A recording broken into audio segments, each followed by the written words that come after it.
Olá, gente, a graça e a paz. Deus abençoe sua vida, seu ministério. Estamos aqui na Escola do Reino, aqui quem fala é Flori Franco. E hoje, sem perder tempo, vamos aprender como ter uma fé que realiza coisas impossíveis. Porque Jesus disse: se crer, verás a glória de Deus. E todas as coisas são possíveis para Deus e para aquele que crê. Como eu faço para aumentar a minha fé? A gente sabe que a nossa fé ela tem que estar fundamentada em Cristo Jesus. Porque se estiver fundamentada nos seus valores, fundamentada na sua capacidade, na sua capacitação, na sua formação, na sua oratória, se estiver fundamentada nos seus títulos, se estiver fundamentada no nome do teu ministério, se estiver fundamentada em qualquer pessoa, quando vier a tempestade, quando vier a luta, quando passar por prova, com certeza, meu querido, a fé será abalada e a casa pode cair por terra, tua construção pode cair por terra. Então, a fé ela tem que estar fundamentada em Cristo Jesus. E na esperança, grave isso aí, na esperança do que você espera, do que você quer, do que você deseja. Isso é forte. A esperança é uma âncora que sempre nos impulsiona para frente. É uma âncora da fé. Porque a fé é o firme fundamento daquilo que se espera. Se eu não espero nada, olhe, não tem jeito para ti. Hebreus capítulo 11 é bem claro. A fé é o firme fundamento daquilo que se espera. Eu tenho que ter esperança. Eu não sei a sua situação, mas eu sei daquele que sabe da sua situação. O que Deus diz da sua situação é que Ele não quer que você esteja numa situação de crise.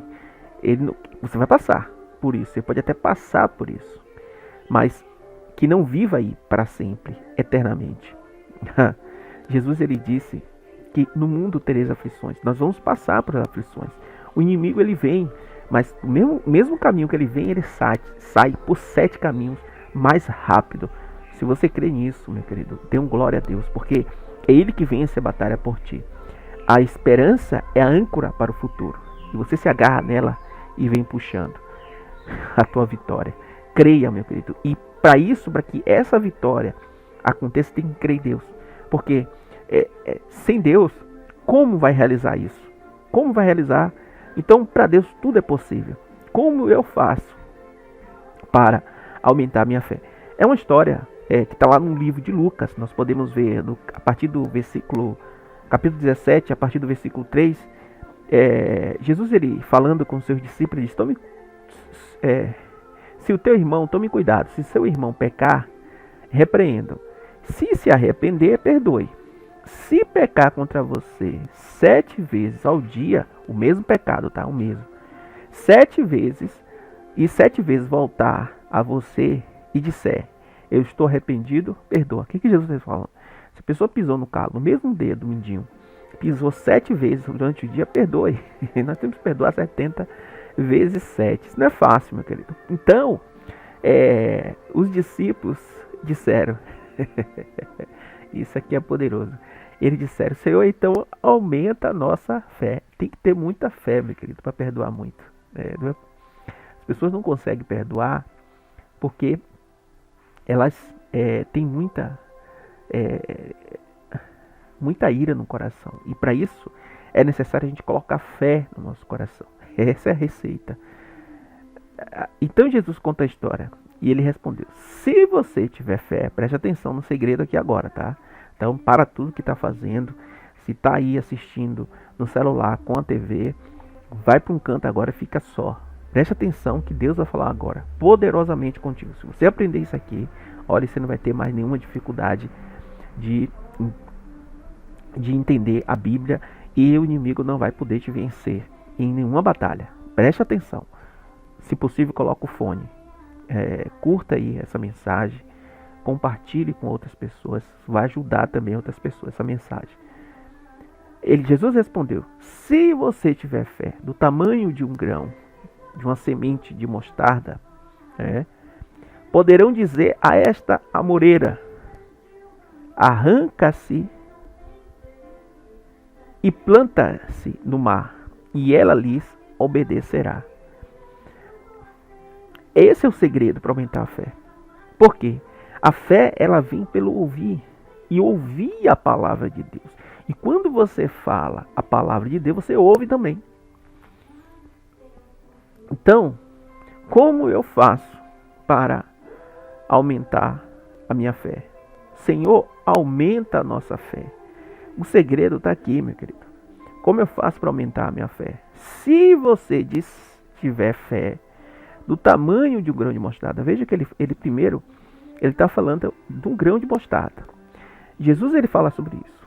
O mais importante de interpretar a Bíblia é que nós temos que recorrer sempre à Bíblia para que ela explique aquilo que a gente não está conseguindo entender. O que vale não é a minha oratória, o que vale não é a minha interpretação do versículo, o que vale é o que a Bíblia diz. O que a Bíblia diz sobre a semente de mostarda? Você tem que se fazer essa pergunta. Quando você lê um texto da Bíblia, grifa ele e vai pesquisar sobre o que a Bíblia fala sobre aquele assunto. Uma frase, uma palavra, porque a palavra de Deus, ela é viva. Então essa frase aqui é viva, a semente da mostarda é viva. Se você entender esse segredo, você não vai ter problema do restante. Então vamos lá, parte por parte. Nós vamos entender o que Jesus está falando com os discípulos para aumentar a fé deles. Ele disse: se vocês tiverem fé do tamanho de uma semente de mostarda, vamos ver o que Jesus fala sobre a semente de mostarda? Você pode encontrar essa parábola da semente de mostarda em Marcos 4 e Mateus capítulo 13 também está lá. Essa mesma história. Você pode pegar lá a Bíblia depois, dar uma lida. Veja comigo aqui. Novamente ele disse: com que compararemos o reino de Deus? Que parábola usaremos para descrever? O que Jesus está querendo dizer? Ele está querendo nos ensinar a viver o reino de Deus nesta terra. Como eu faço para funcionar a palavra de Deus? Colocar em prática a palavra de Deus. É isso que ele está querendo mostrar. Aí ele diz: o reino de Deus é como um grão de mostarda. Grão é a semente. Tá? Aqui algumas traduções ela substitui aqui semente por grão. É a mesma palavra, semente. Tá? O reino de Deus é como uma semente de mostarda que, quando plantada, olha só. Então, uma semente de mostarda, ela não é nada, é insignificante, até que ela encontre uma boa terra. Depois que ela encontrar uma boa terra, ela vai o quê? Nascer.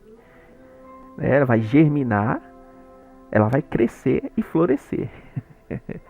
Então, primeiro, você tem que entender isso aqui. A semente de mostarda, quando plantada, tá? Se ela estiver fora da terra, ela não é nada. Mas depois que ela é plantada, é a mesma coisa. A palavra de Deus, só aberta, não é nada. Até que a pessoa leia, porque a terra representa o coração do homem. Uma vez que eu planto a semente de Deus no meu coração, ela vai crescer, ela vai germinar, vai crescer e vai florescer. A semente de mostarda, quando plantada, é a menor da semente, de todas as sementes. Como eu falei, é insignificante. No entanto, plantada, presta atenção, no plantada aqui, plantada, ela cresce e se torna a maior de todas as hortaliças, com ramos tão grandes que as aves do céu podem abrigar-se à sua sombra. Que maravilha, né? Que maravilha. É tão insignificante a semente de mostarda, mas ela sabe, ela tem a certeza que quando ela é plantada, ela vai crescer, ela vai florescer. Então entenda isso, tá? Então ele diz: primeiro, se você tiver fé do tamanho de um grão de mostarda, o grão de mostarda é a semente insignificante, mas ela precisa ser o quê? Plantada. Mas o que é a semente? A semente é a palavra de Deus. Grave isso aí. Você vai encontrar lá em Mateus 13, 19, Marcos 4, 14. que quando plantado, lá em Marcos fala, 4, diz que quando plantado ela cresce, germina e dá os seus frutos. Chega o ponto, chega a hora da colheita e aí você colhe os frutos. O fruto da palavra. Então, a semente é a palavra de Deus. Ela precisa ser plantada. Veja comigo. Continuando aqui. Os apóstolos disseram: Senhor, aumenta a nossa fé. Jesus respondeu: se tiverem fé do tamanho de um grão de mostarda, a gente já sabe o que é a semente. Do tamanho de uma semente de mostarda, então um grão é a semente. A semente é a palavra de Deus. A semente precisa ser plantada onde? No coração. Uma vez que a semente é plantada, tenha certeza que ela vai produzir frutos a 30, 60 ou 100 por 1. Então, a parábola do semeador ele diz 30, 60, 100, 30, 60, 100 por 1. Isso quer dizer o quê? Quando você planta a palavra de Deus, creia, 30% já foi feito ali. Algumas pessoas é 100%. É na hora. Receba a cura. Recebe a cura na hora. Algumas pessoas não sente que não diminuiu o caroço totalmente. Mas creia, meu querido, já foi 30% ali. Quando alguém orar por ti, já creia. Você já recebeu 30% da vitória, da tua vitória. Quando você estiver sentindo alguma dor nas suas juntas ou algum problema nos órgãos, tu colocou a sua mão, tu mesmo, profetiza. Agora eu estou curado, em nome de Jesus. Na mesma hora, você já recebeu 30% da porção. E depois 60%, e depois 100%. Algumas pessoas é 100%, isso não tem como explicar. A gente não sabe como isso acontece. Agora, preste atenção. Se você tiver fé, como o tamanho grão de mostardas, tá? Semente de mostarda, poderá dizer. Então, se você tem essa fé que eu acabei de falar aqui agora, você pode declarar, você pode dizer a esta amoreira. O que é a amoreira? A amoreira é uma planta que tem a raiz mais profunda, é difícil de tirar ela. Então, uma mágoa, um rancor, tá tão profundo, ele vai começar a produzir doenças. Porque o que traz doença é mágoa, culpa, condenação, estresse. Se você é uma pessoa muito estressada, isso vai começar a produzir doença na sua vida. Não é que eu estou profetizando na sua vida, não. É a realidade, é a ciência que explica isso. Uma pessoa muito estressada, uma pessoa muito amargurada, pessoas lá no profundo, a pessoa medrosa, que tem medo de tudo. Então, o medo, grava aí, ó, o medo, a condenação e a culpa e o estresse é que são a raiz dos males da vida. Isso causa problema em todo o seu ser. Então, se você crê em Deus, nessa palavra aqui agora, você nunca mais vai deixar isso reinar na tua vida. Então, se uma amoreira é qualquer problema. Em outros lugares ele diz, se esse monte, poderá dizer esse monte. Então, se você crê na semente, que a semente é a palavra de Deus, uma vez que plantada ela vai crescer, você poderá dizer, falar com quem? Você vai dizer com quem? A amoreira. Aquela mágoa, aquele rancor, aquela doença específica, aquilo que está causando estresse na tua vida, seja o que for, arranca-se daqui e planta-se no mar do esquecimento. Vai para lá, para o mar, meu querido. Assim será. Olha só. Então, quando a pessoa tiver um problema, o que você tem que fazer? Você tem que levantar suas mãos, colocar em cima e dizer agora, em nome de Jesus, caroço, saia daqui e vá para o mar do esquecimento. Amém? E creia, meu querido. Pelo menos você já tem 30% da vitória. Aí você vai dormir, quando você acordar já foi 60%. Aí você vai dormir, vai acordar, quando você menos perceber, 100%. Você não vai ver mais nada ali. Não sou eu que estou dizendo, é a palavra de Deus. Preste atenção que a palavra de Deus diz. Depois leia Marcos 4, a parábola do semeador. E leia com essa visão. Você vai entender o que Deus está falando contigo hoje. Arranca-te daqui. Você vai falar com quem? Vai dizer para quem? Vai dizer problema. A moreira representa o problema. Seja qual for o problema na tua vida. Sinto uma dor de cabeça constante. O que é que você tem que fazer? Não sei o que é. A raiz agora. Eu ordeno que saia daqui e não volte nunca mais. Vá para o mar do esquecimento. Em nome de Jesus. E amém. E creia nisso. Às vezes você vai ter que orar todos os momentos. Todos os dias. Às vezes você vai orar 5 vezes no dia. A mesma coisa. Todo só faz isso. Faz isso e creia. Creia. Amém? Isso é ter uma fé grande, meu querido. Tem o outro lugar, Marcos 11, que Jesus diz assim, ó, vocês têm fé em Deus? Eu lhes asseguro que se alguém disser a este monte, que ele fala de monte, levanta-se, você vai falar com quem? Com o monte, falar com um problema, levanta-se e atira-se no mar, e não duvidar em seu coração, mas crê. O que é esse duvidar no coração? É aquela semente que a gente falou lá, como a semente de mostarda, tá? Então, se você crê no coração, você tem que falar com a sua boca. Porque se você não fala, se você não disser, nada vai acontecer. Eu tenho que falar. É por isso que Deus deu o poder do homem de falar. Não para ficar falando bobagem. Não para ficar falando abobrinha, coisa que não tem nada a ver. Não para ficar falando mal das pessoas, mas para profetizar. Para que o mundo seja melhor. Se você disser ao monte, que monte? Qualquer monte, meu querido. Um monte de problema. Qualquer um da tua vida, da tua casa, da tua família. E você vai direcionar a tua palavra para aquilo. Levanta-se daqui e vai para o mar. Para o mar do esquecimento. E creia nisso. E não duvidar no seu coração, mas crê que acontecerá o quê? Se diz, ele está repetindo aqui de novo. Você vai crer naquilo que você falou. Assim como disse, assim será feito. Você crê nisso? Isso é forte, meu querido. Veja um exemplo aqui, ó. Quando Jesus entrou, logo em seguida, Lucas 17, quando Jesus entrou num vale ali onde tinha só pessoas leprosas, né, e ele se dirigiu até ele e eles ficaram certa distante, em alta voz, Jesus disse assim, ó, olha o que Jesus disse, ao vê-los, os leprosos, tá? Vão e mostrem-se ao sacerdote. Ó a palavra, ó a semente aqui, ó. A semente é essa aqui, ó. Vão e mostrem-se ao sacerdote. Jesus disse assim. O que Jesus estava falando? Jesus estava plantando a semente. Você vai e mostra ao sacerdote. Por quê? Quem tinha lepra no Antigo Testamento, ele tinha que ser avaliado pelos sacerdotes. Os sacerdotes iriam fazer uma inspeção nele, um tipo de inspeção, para olhar um tipo de análise, para saber se ele foi curado ou não. Se poderia ser incluso de novo na sociedade ou não, ficar afastado. Então ele passava por essa análise. Jesus mandou ele ir. Vão lá e mostre ao sacerdote. Isso é fé. Enquanto eles iam, eles foram o quê? Purificados. Porque eles obedeceram e eles creram. Da mesma forma, Jesus, ele também falou para os discípulos, lança a rede do lado direito. E eles lançaram. Estão entendendo? Então, Deus, ele é maravilhoso. A palavra dele é maravilhosa. Você tem que entender isso. Agora, se eu não tenho muita fé, o que eu faço para aumentar a minha fé?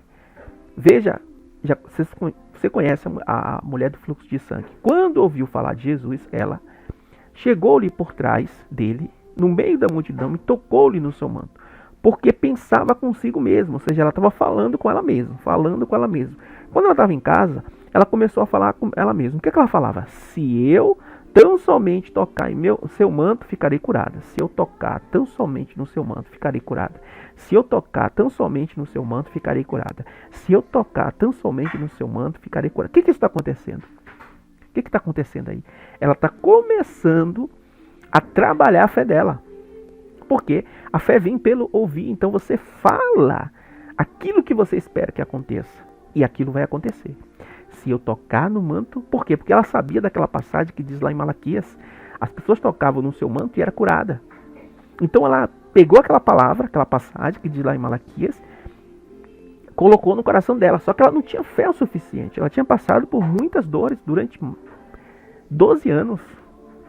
Muito sofrimento. E não era curada. Gastou tudo que tinha. E só restava uma coisa. Trabalhar a sua fé. Aumentar a sua fé. Porque ela estava desacreditada. Nós, meu querido, podemos mover o céu e a terra agora mesmo com a fé. O que você tem que fazer? Comece a falar com você mesmo o que você vai fazer e o milagre que Deus vai te dar. Você vai falando para você mesmo, meu querido. Quem vai realizar é Deus. Então declare. Ela falou com ela mesma. Ela pensava consigo mesmo. Ela falava interiormente. Se eu tão somente tocar no manto, eu ficarei curada. E quando ela tocou, imediatamente cessou. E ela recebeu a cura dela. Faça isso para aumentar a sua fé. O que é que eu tenho que fazer? 2 Coríntios 4:13. Esse aqui é o segredo para a gente terminar hoje. 2 Coríntios 4:13. Grava aí, pega a sua Bíblia e grifa. Como está escrito: Cri, por isso falei. Com esse mesmo espírito de fé que os apóstolos, que os profetas, que Jesus, com esse mesmo espírito de fé, nós também cremos e por isso falamos. Declare a tua vitória agora, em o nome do Senhor Jesus. E creia nisso. Nenhum mal te sucederá, nem praga alguma chegará à tua casa. Às vezes, meu querido, você vai ter que declarar: o Senhor é o meu refúgio e fortaleza. O Senhor é o meu refúgio e fortaleza. O Senhor é o meu refúgio e fortaleza. Quando você estiver com pavor, com medo de alguma coisa, declare isso. Várias vezes. Você não precisa falar para as pessoas. Aqui está o segredo. Veja aquela mulher. Ela falava para ela mesma. Então declare para você, se você estiver com medo de alguma situação: o Senhor é o meu refúgio e fortaleza. O Senhor é o meu refúgio e fortaleza. Socorro bem presente na hora da angústia. Declare só esse verso. Declare só esse verso, meu querido. Você está declarando a palavra de Deus. Isso vai encher o seu coração de fé. E o milagre, meu querido, acontece quando a gente tem fé. Você crê em Deus? Então, eu vou orar por ti, em o nome do Senhor Jesus. Essa mulher, Senhor, esse homem que anda muito estressado, eu ordeno tudo que está causando estresse na vida dele, que saia. Por um caminho veio, por 7 sai. Aí essa mulher também, Pai, que anda com medo das circunstâncias, do que vem a acontecer, com medo, Senhor, do vírus, com medo, Senhor, da situação que o mundo apresenta. Eu declaro agora vida aos olhos dela. Eu declaro vida à mente dela. E por um caminho essas trevas chegaram na casa dela, mas por 7 sai agora em o nome do Senhor Jesus. O Senhor é teu refúgio e a tua fortaleza. Creia nisso, em o nome do Senhor Jesus. Nenhuma condenação há para a tua vida, na tua vida, porque se você declarou que Jesus é o teu Senhor, se você aceitou Jesus como seu Salvador, creia, meu querido. Jesus já te livrou de todo mal, toda culpa, em nome de Jesus. Receba o alívio do Senhor e as bênçãos de Deus chegando na tua casa agora, em nome de Jesus. Deus abençoe, meu querido. Até uma próxima. Eu peço a ti que curta, compartilhe esse vídeo para ajudar outras pessoas. Eu sei que outras pessoas precisam ser ajudadas. Ajude outras pessoas em o nome do Senhor Jesus. Deus te abençoe. Um grande abraço.